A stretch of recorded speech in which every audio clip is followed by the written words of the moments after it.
In 1887, a retired army surgeon by the name of Dr. Watson related a story about a curious crime. The police couldn't solve it, so they enlisted the aid of an even more curious fellow named Sherlock Holmes. Holmes arrived at the crime scene with a magnifying glass and measuring tape, and he promptly got to the bottom of things. The murderer was 6 feet tall. He had small feet and a red face. He liked cheap Indian cigars, and he hadn't trimmed the fingernails on his right hand for several days.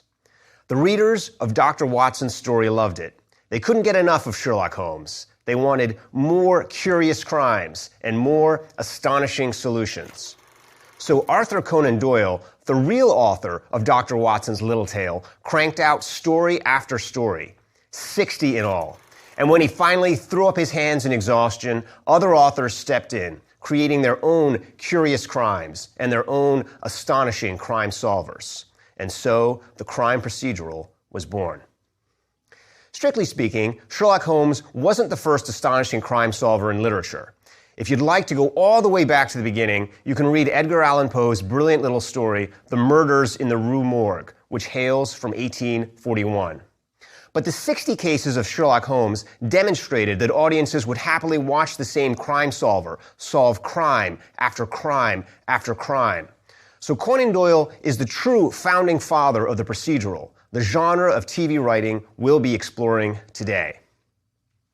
Like the sitcom, the procedural migrated from the page and the stage to the radio in the early 20th century, and by the 1950s it had followed I Love Lucy in making the jump to TV. The most famous of these early procedurals was Dragnet, which began in 1949 as a radio show. Dragnet's main characters were Sergeant Joe Friday and his colleagues in the LAPD. But the real hero of the show was police procedure. Every crime was solved by the book. Witnesses were questioned. Suspects were interviewed. Crime scenes were cased for clues, which were handed over to the lab for careful forensic analysis. The show even chronicled the detectives' paperwork, because the same police department procedure that was used to fill out forms was what tracked down every criminal. Dragnet was a huge hit. It ran for over 300 episodes on radio and made the jump to TV in 1951, where it ran for almost 300 episodes more. At the peak of Dragnet's popularity, from 1953 to 1954, it was the second highest rated show on TV, behind only I Love Lucy. And Dragnet established what would become the basic blueprint for later procedurals. Every episode began with a robbery, a murder, a human bomb, or some other problem. And every time, that problem was solved by the same basic standard operating procedure. This emphasis on consistent problem solving made Dragnet a kind of mirror image to I Love Lucy's consistent problem making. As we saw in our lecture on sitcoms, every sitcom begins with the problem that the main character creates. That problem gets worse and worse, leading to more disasters and complications, until at the end, the character capitulates and things go back to normal. In procedurals, it's the inverse. Every episode begins with the problem that the main character sets out to solve. That problem is unraveled piece by piece through a series of breakthroughs and discoveries until at the end the character triumphs and things go back to normal. So like sitcoms, procedurals are driven by an opening problem. The difference is that the characters don't make the problem. They make the solution through a consistent problem-solving procedure. Dragnet was so popular that, like I Love Lucy, it was rebooted in the 1960s, and it quickly went on to inspire a host of imitators, from Police Story and Kojak in the 1970s, to Hill Street Blues and Miami Vice in the 1980s, to later shows like NYPD Blue, NCIS, Law and Order, Criminal Minds, Psych, Monk, The Mentalist. The list goes on. Each new show had its own innovation. Some focused on newfangled kinds of standard operating procedures, like those of FBI profilers. Others focused on more idiosyncratic crime-solving procedures, like the quirky intuitions of a germophobic private eye. Some drew back the curtain to reveal more about the characters who solved the crimes. Others explored different kinds of crimes, like ones with special victims, or those involving military personnel. And as procedurals innovated and diversified, they began to reach beyond crime solving into other kinds of problem solving. For example, there's the TV procedural House, which gets its name from a play on Sherlock Holmes. Holmes, House. Holmes, House. Just like Holmes, House is a man of science. But unlike Holmes, House is a doctor, so he applies the methods of forensic science to solving medical mysteries. Like House, modern TV procedurals can take place anywhere, in crime labs or Oval Offices, superhero lairs or PR firms.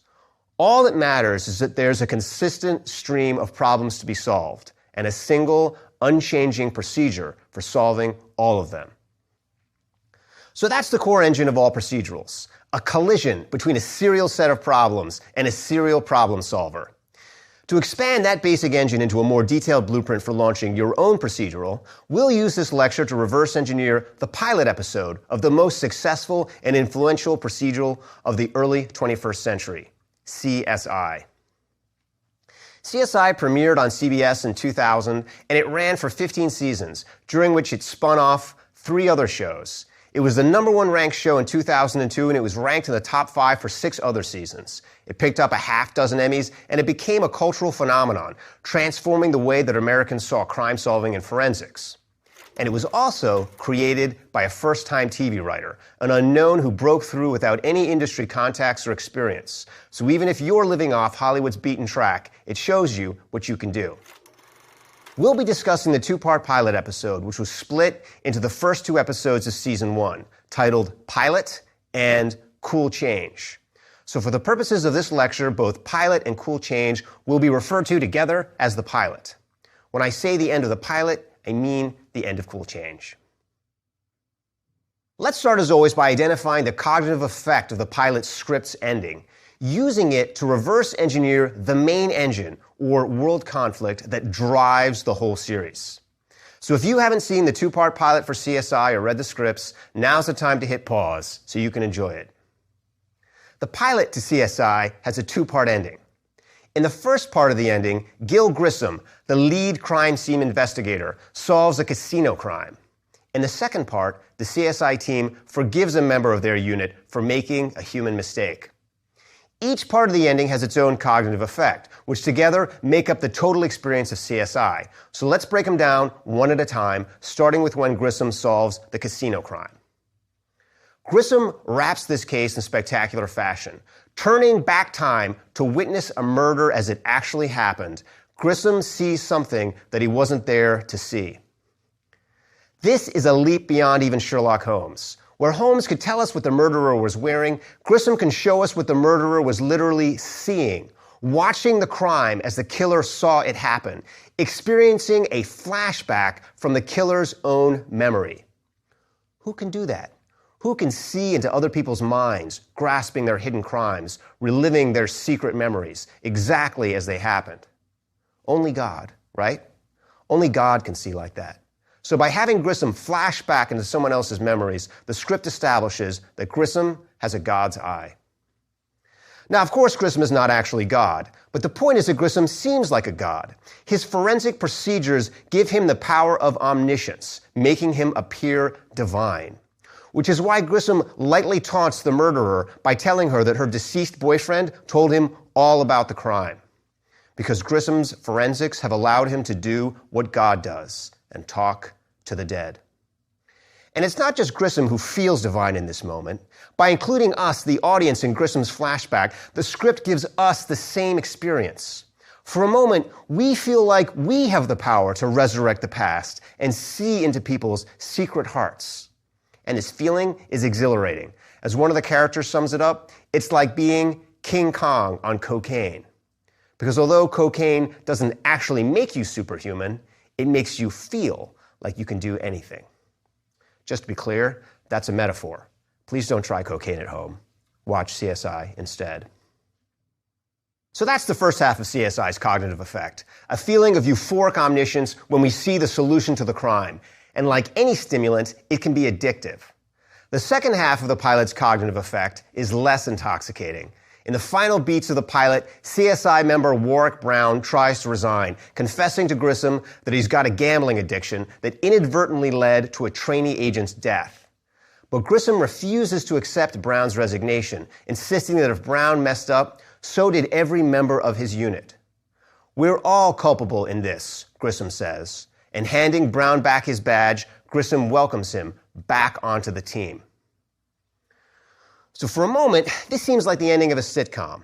A character has created a self-inflicted problem driven by his own rogue psychology, in this case, a gambling problem. But in the end, the problem is forgotten and the group takes him back. Except that the problem can't be forgotten because the trainee agent is dead for good. And so instead of ending with a tidy sitcom reconciliation, the pilot for CSI carries on for one more beat. And in that beat, unlike at the end of The Simpsons or Friends, the characters don't go home together. Instead, each of them goes home on their own, leaving Brown in the parking lot alone. So the result is the feeling of a sitcom that fails. This is a story world where people try to reform and try to forgive and forget. But as much as the characters of CSI all do their best, at the end of the day, people still end up alone. So the self-inflicted mistakes don't stop. They keep piling up as people's rogue psychologies get them into more trouble and more. This is the other face of CSI. Not the solving of problems, but the making of problems. That's why the pilot is set in the underbelly of Las Vegas, a lonely place where people never manage to form real relationships. A fallen city where people are endlessly dragged down by the mistakes that they make for themselves. What happens in Vegas stays in Vegas, and so the city has become the place where people go to wallow in the vices that they're too ashamed to acknowledge elsewhere. It's a repository of all our dark and shameful impulses, a giant grease trap for the American soul. When we see this ongoing state of fallenness in the last beats of the pilot episode, we feel our God euphoria fading. We come down from our King Kong high and realize that we haven't fixed the world and recreated paradise. Vegas is still seething with weird desires and egomaniacal dreams. It's still a sitcom gone wrong, where our individual differences lead not to a renewed togetherness, but to selfishness, mayhem, and violence. So with this second part of the ending, the pilot for CSI leaves us feeling unfulfilled. We've solved one superficial problem, but the deep source of all the problems is still inside us, dooming more crimes to occur. This dual cognitive effect of euphoria and emptiness is what keeps audiences coming back for more episodes of CSI. Each time a case is solved, you feel a King Kong kick of victory. And then the triumph fades, and you see the deeper problems that remain, leading you to want to queue up another episode and get that kick of victory again. This dual cognitive effect points us to the special engine of CSI. As we've seen, the engine of every procedural is broadly the same. The conflict is between the forces that generate the problem and the procedures that solve it. But a vast number of different procedural shows have been built out of this basic engine by modifying one side of the conflict or the other. By modifying, that is, either the problems or the procedures. Sometimes the problems in a TV procedural come from our petty impulses. Sometimes they come from our buried subterranean desires. Sometimes they come from social or cultural forces. And sometimes their origins are entirely non-human, like diseases or natural disasters or the otherworldly phenomena in the X-Files. Sometimes the problems manifest themselves as heists, sometimes as murders, sometimes as terrorist acts, sometimes as cyber hacks. There are endless tweaks you can make to this side of the engine. On the other side of the conflict, the procedures can be organizational and by the book, or they can be specific to a particular subfield of science, or they can reflect one individual's specific habits of mind. They can even be informed by science fiction or the paranormal or magic. So there's a huge range of innovation on this side of the engine as well. In the case of CSI, the innovation is to make the problem the fallenness of human nature, and to make the procedure the God's eye of science. So you can think of it as a kind of modern procedural twist on biblical justice. The problem is Sin City, and the solution is forensic omniscience. Here's how the pilot establishes those two conflicting forces, starting with the dark force of human nature. The pilot's first full-length crime is introduced at the beginning of its second half. Things begin when a lucky casino goer wins $40 million and is led to the presidential suite with his girlfriend. Thrilled to be rich, his girlfriend steps out onto the balcony, at which point the big winner tells her to take a hike. Come on, I'm a millionaire now. Why would I want to waste any more time with you? Here's the ugly side of Las Vegas. Money changes everything. And then the ugliness gets uglier because the man's girlfriend promptly murders him in revenge. And when she's asked later whether she feels any remorse or even anything at all, she simply answers no. So that's how you set up one side of your conflict. You depict a problem that encapsulates the root cause of all the problems in your story world. In this case, a crime that sums up all the dark human lusts and desires that come out at night in Vegas. And all the crimes in the CSI pilot are carefully constructed to reveal this grim underbelly of our common human nature. For example, there's the happily married man we meet in the pilot's opening beats. As he tells the detectives, he loves his wife. They've been married for 31 years now. He's never cheated on her, ever. But then, this happily married man comes into town for a convention, and he's sitting in the lounge, minding his own business, when a sweet-smelling brunette comes up, and the next thing he knows, she's nibbling on his earlobe, and he finds himself in a hotel room with his face mashed up into her chest.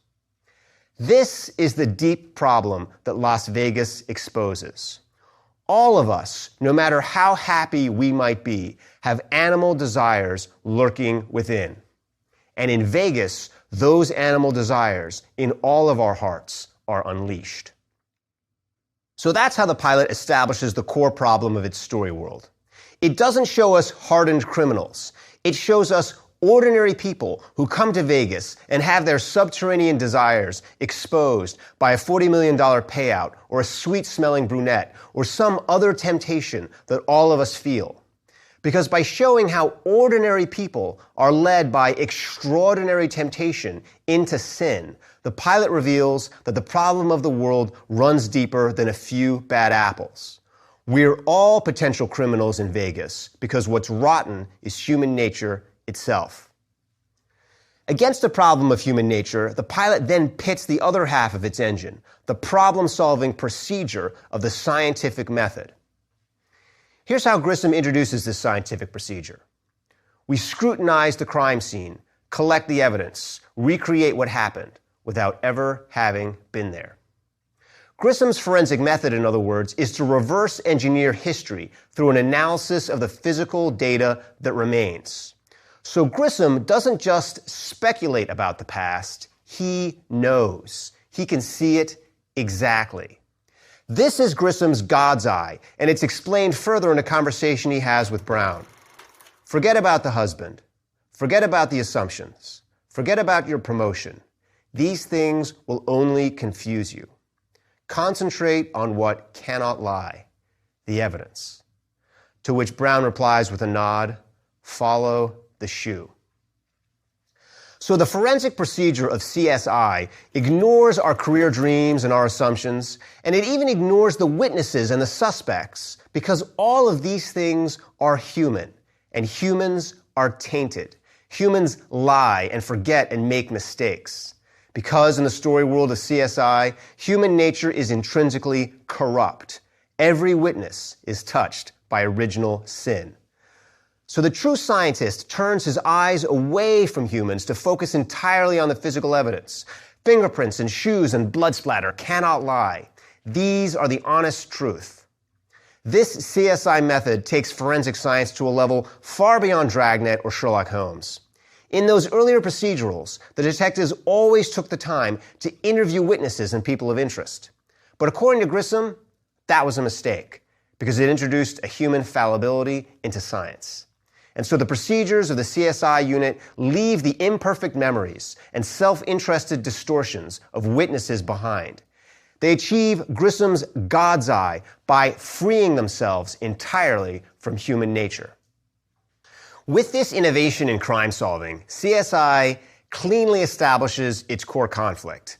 On one side is human nature and the errors that it breeds. On the other is science and the divine omniscience it permits. Human versus God. That's the engine of the show. And that's why the experience of watching is a mix of human emptiness and heavenly euphoria. Every crime reflects the ugly realities of human nature, while the crime-solving procedure is divinely human-free. Now that we've seen how CSI establishes its engine, let's look at how it introduces its characters. We first meet Grissom when he's deducing a victim's time of death by examining the size of a maggot, after which Grissom goes back to his office to break in a new recruit. The recruit confesses to feeling lightheaded, so Grissom reaches into his refrigerator, and in between a bottle of yellow liquid and a container with something green, Grissom grabs a jar of bugs. He then hands a bug to the recruit, promising that it'll boost her blood sugar and take away her lightheadedness. And to prove his point, Grissom pops a bug in his own mouth and chews. With this clever little scene, Grissom establishes that his only god is science. Sure, your stomach might turn at the thought of eating a bug, but that's the problem with human nature. It's irrational. It doesn't know that bugs are good for its blood sugar, and so human nature has to be overruled. Grissom is, in short, firmly on one side of the show's central conflict. He's on the side of science. The next main character introduced by the CSI pilot is Brown. And following the usual method of pilot writing that we discussed in our lecture on Game of Thrones, the CSI pilot introduces Brown as being on the opposite side of the show's central conflict from Grissom, creating a clash between the two characters. While Grissom is cool and scientifically calculating, Brown is so hot for his promotion that he gets entangled with a corrupt judge. So in Brown, we see the opposite of science. We see human nature with all its faults and follies. And the other CSI personnel all fall somewhere in between. Take, for example, Brass. Brass is inhuman enough to work up an appetite for donuts while looking at maggots, but he's also fallibly human, like when he casually remarks to a new recruit that her mother made a good cop, prompting the recruit to snap back, "Sir, with all due respect, I thought the key to being a lucid crime scene investigator was to reserve judgment until the evidence vindicates or eliminates assumption." So Brass is on the spectrum between Brown and Grissom, half man, half microscope. Catherine Willows also falls in the middle of this spectrum. While investigating a disturbing case in which a child is sexually assaulted, Willows focuses clinically on the evidence. But then she races home to see her daughter, confessing, "I couldn't drive here fast enough to tell you how much I love you." That, in brief, is how a procedural pilot establishes character. Like the serial drama or the sitcom or any other kind of TV show, it has a range of characters who span from one side of its central conflict to the other. And the procedural pilot introduces these characters sequentially, beginning first with Grissom, who is on one extreme of the conflict, and Brown, who is on the other extreme, before fleshing out Willows and the other characters who fit somewhere in the middle of the conflict. Because as always in TV, characters are our window into that deeper conflict of the story world. So the external conflict between Brown and Grissom and the internal conflicts felt by Brass and Willows work to introduce the audience to CSI's eternal struggle between the animals we are and the gods we can become. Now that we've talked character, let's talk a little about plot. The way to plot a procedural is to reverse engineer it, starting with the answer to a problem and then building back the steps you need to get there. So in the case of a typical episode of CSI, the writers imagine an ingenious crime and then build back all the evidence needed to solve it, planting that evidence in earlier scenes. To take an example from the pilot, let's imagine an ingenious crime where female prostitutes put a knockout drug on their nipples, allowing them to incapacitate and rob their unsuspecting male clients. How do we reverse engineer this into an actual beat-by-beat plot? Well, first, we'd have a scene where the cops examine a male victim, noticing a discoloration on the victim's mouth. Then we'd have a scene where a second unconscious victim is found, this time a female victim. But in a puzzling twist, there's no discoloration around the female victim's mouth. So what's going on? Why is the female victim different from the male victim? Then we'd insert one more clue. When the doctors examine the female victim, she's got the discoloration on her nipples, and suddenly all the pieces fit together. The knockout drug on the male victim's mouth was also on the female victim's nipples. So the female victim is not, in fact, a victim. She's a perp, and she accidentally knocked herself out. And that's how you do it every time. Invent a clever crime and then reverse engineer the clues needed to solve it, releasing a new clue in each scene, like a jigsaw puzzle you hand out one piece at a time. But this isn't the only kind of reverse engineering that CSI employs. If it was all just clues and fitting them together, the show would get predictable. So the writers also reverse engineer red herrings and misdirections and other story delays. One kind of delay is to plant inconclusive evidence, like the ineffective mouth swab that doesn't yield the data that the investigators need. Another kind of delay is to have hidden pieces of evidence that can only be discovered through a special scientific process, like the toenail clipping found in the bathroom with special light. Another way to reverse engineer delays is to have investigators like Brown who are slowed in their investigations by their human bias. And another way is to borrow a trick from sitcoms and have multiple plot lines. By weaving these plot lines together, each serves to slow down the other, drawing out the suspense and flooding viewers with clues that keep them busy. The big point here is that there isn't an absolute plot structure that you need to follow from episode to episode of your procedural.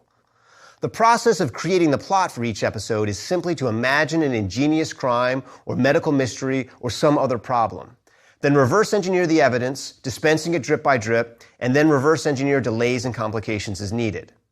If one problem isn't enough to keep the plot interesting, imagine one or two more so that you've got multiple plot lines, all going at once.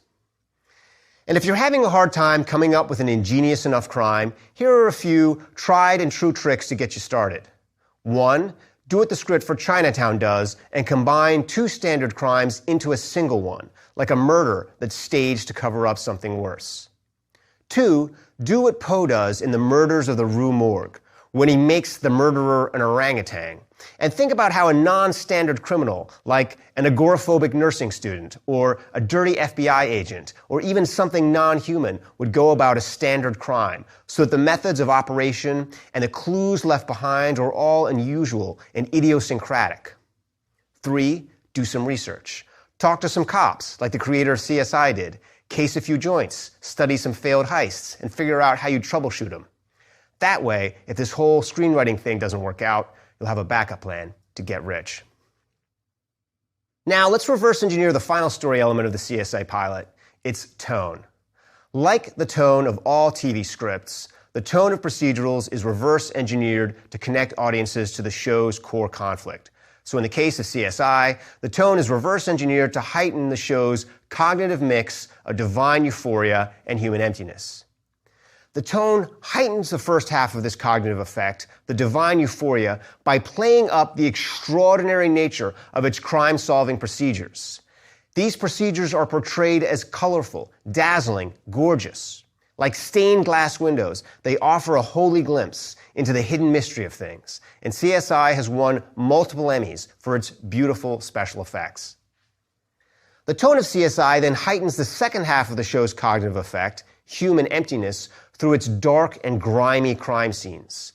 The show is set at night, allowing shadows to permeate everything, making the world feel lonely and grim, like the underground lusts that bubble up from the caverns of our heart.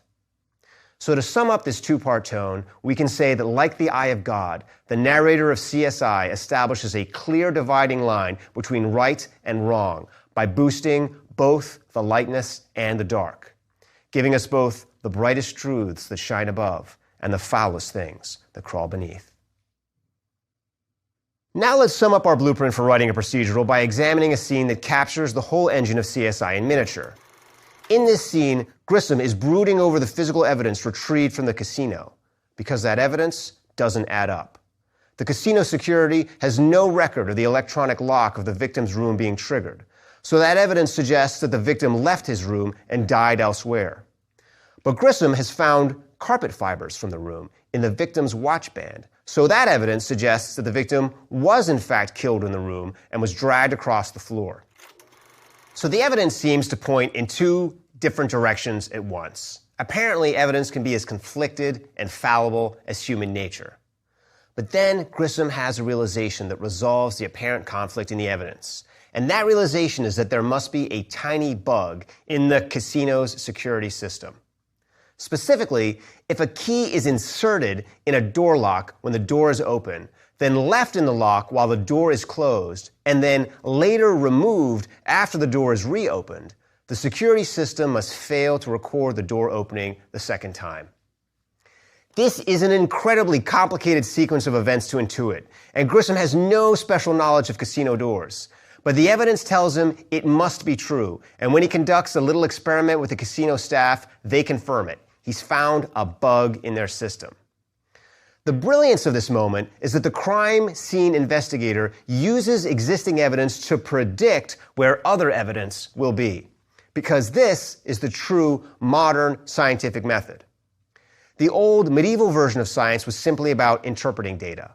The new modern version is to use this data to make predictions about what will happen in later experiments. Because when you make an accurate prediction about the future, you prove that you've glimpsed into the deep nature of things. So with this scene, the pilot illustrates both the method and the miracle of the CSI procedure. By following science exactly, it does what no mortal eye can do and sees into tomorrow. So that's the blueprint for launching a procedural. Build the engine by devising either a unique kind of problem or a special procedure for addressing it. Write an ending for your pilot episode that captures the cognitive experience of both the problem and the problem solving. Create one main character who offers a window into the psychology of the problem solving. Introduce him first. Create another character who offers a window into the psychology of the problem making. Introduce him second, establishing the conflict. And then reinforce the conflict by introducing 2 or 3 more characters who struggle internally with it in their hearts. Then lay in the plot of your pilot by reverse engineering back from the problem's final solution. And finally, build in a tone that reinforces the core cognitive experience of both the problem and the problem solving in the audience's mind, creating an addictive mix of aha moments and intriguing problems waiting to be solved. If you'd like to get started on your own procedural pilot, here are a couple of exercises to get you going. First, watch an episode of your favorite procedural. Identify its engine, and then add one tweak of your own, modifying either the problem or the problem solving. Second, create 2 characters to act as windows into your new engine. One who's more a problem solver, the other who's more a problem.